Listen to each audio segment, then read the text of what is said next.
খোলো এটা। আজকে রয়েছে রাতের খাবারের ডিবাপির বিরিয়ানি, কিন্তু নেই। বিরিয়ানিটা অনেকক্ষণ আনা হয়েছিল বলে ঠান্ডা হয়ে গেছিলো, তাকে জাস্ট গরম করা হয়েছে। এটা রয়েছে মটন বিরিয়ানি ডিবাপির, এটা সোদপুরে রয়েছে, এই প্রথম খাবো। অর্থাৎ এটা গিফটে পাঠানো। আর এটা রয়েছে আমাদের নৈহাটি রয়্যাল বিরিয়ানি, চিকেন বিরিয়ানি, এটাও রয়েছে সাথে। আজকের এটা রয়েছে রাতের মেনু। তো আমরা এখন খেতে বসবো, কিন্তু জানি না ডিবাপির বিরিয়ানি কেমন।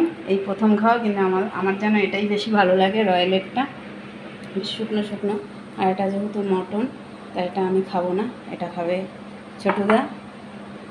আর এটা হচ্ছে আমি এতটা খেতে পারি না বিরিয়ানি, আমার খুব একটা বেশি পছন্দের না, কিন্তু একটু খাবো সামান্য। আজকে রাতের মেনুতে এটাই রয়েছে। তোমরা পারলে আমাদের রয়্যালে একদিন এসে খেয়ে যেও, রয়্যালের বিরিয়ানিটা দারুণ করে। আর তার সাথে তো স্যালাড রয়েছে, এই যে স্যালাড রয়েছে, স্যালাডটা খাওয়া যাবে। কিন্তু ওখান থেকে যেই স্যালাডটা দিয়েছিল ডিবাপি থেকে, ওটা একদম নষ্ট হয়ে গেছে, সেটা আর খাওয়া যাবে না আজকে। আমরা খেতে বসছি। তোমরা কে কে খেয়েছো? শসা রয়েছে, পেঁয়াজ রয়েছে, নাও এখান থেকে। আমাদের কমেন্ট করে বলো কেমন খেতে ডিবাপির বিরিয়ানি। আমার কাছে আজকে ফার্স্ট টাইম, যদিও আমি এটা টেস্ট করব না, ছোটোটাই অ্যান্সারটা দেবে। কিন্তু আমার কাছে এটা, আমি তো এটা খাই, তাই এটা আমি খেয়ে বলতে পারি এটা আমার কাছে খুব ভালো লাগে।